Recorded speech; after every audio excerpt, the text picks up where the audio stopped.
সবাইকে স্বাগত হজবরল ব্যক্তিগণ ইউটিউব চ্যানেলে। আজকে আমি যার কথা বলবো তিনি হলেন একজন ভারতীয় অভিনেত্রী এবং গায়িকা রুমা গুহ ঠাকুরতা। রুমা গুহ ঠাকুরতা যিনি মূলত বাংলা ভাষায় চলচ্চিত্রের সাথে যুক্ত ছিলেন। তিনি 1958 সালে কলকাতা ইউথ কেয়ার। রুমা গুহ ঠাকুরতার প্রারম্ভিক জীবন। রুমা গুহ ঠাকুরতা রুমা ঘোষ হিসেবে 3 নভেম্বর 1934 সালে সত্যেন ঘোষ এবং গায়িকা সতী দেবীর কোলে জন্মগ্রহণ করেন। তার পরিবার সাংস্কৃতিকভাবে ব্রাহ্ম সমাজের প্রতি ঝোঁক ছিল, যা ব্রাহ্মবাদের একটি সামাজিক উপাদান। তার মা সতী দেবী ছিলেন সত্যজিৎ রায়ের স্ত্রী বিজয়া রায়ের বড় বোন। গুহ ঠাকুরতা ছিলেন একজন প্রশিক্ষিত কণ্ঠশিল্পী এবং নৃত্যশিল্পী। তিনি কলকাতার স্বরবিতানে সঙ্গীতের প্রশিক্ষণ শুরু করেন, যেটি তার পিতামাতার দ্বারা প্রতিষ্ঠিত হয়েছিল। পরবর্তী বছরগুলিতে তিনি বোম্বেতে পাতিয়ালা ঘরানার আব্দুল রেহমান খান এবং নির্মলা দেবীর ওস্তাদ এবং লক্ষ্মী শঙ্করের অধীনে অধ্যয়ন করেন। তিনি আলমোড়ার উদয়শঙ্কর ইন্ডিয়া কালচারাল সেন্টারে নাচের প্রশিক্ষণও নিয়েছিলেন।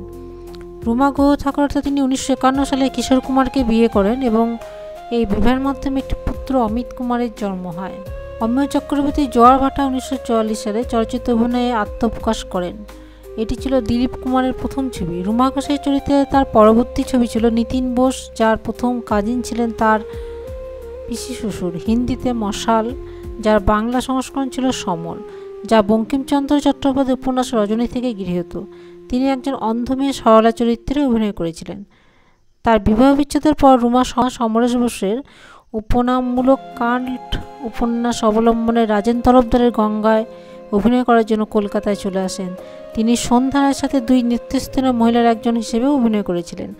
গঙ্গা সেই বছর সেরা ফিচার ফিল্মের জন্য জাতীয় পুরস্কার জিতেছিল এবং হিমির চরিত্রে রুমার অভিনয়ের সমালোচকদের প্রচুর প্রশংসা পায়। একই বছর তিনি ভানু বন্দ্যোপাধ্যায়ের বিপরীতে ব্যক্তিগত সহকারী এবং তপন সিনহার খানিকের অতিথিতে অভিনয় করেন।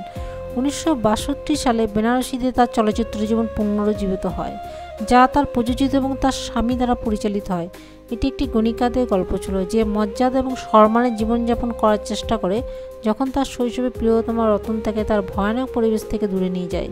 এটি ফলপ হয়েছিল, কিন্তু পরের বছর সেরা ফিচার ফিল্মের জন্য BFGA পুরস্কার তিনি জিতেছেন। তিনি কিছু যেসব বই অভিনেত্রী হিসেবে অভিনয় করেছিলেন, যেমন জোয়ার ভাটা, মার্শাল, আফসাস, রাং রং, ব্যক্তিগত সহকারী, জোড়াদিঘি, চৌধুরী পরিবার, অ্যান্টনি ফিরিঙ্গি ইত্যাদি।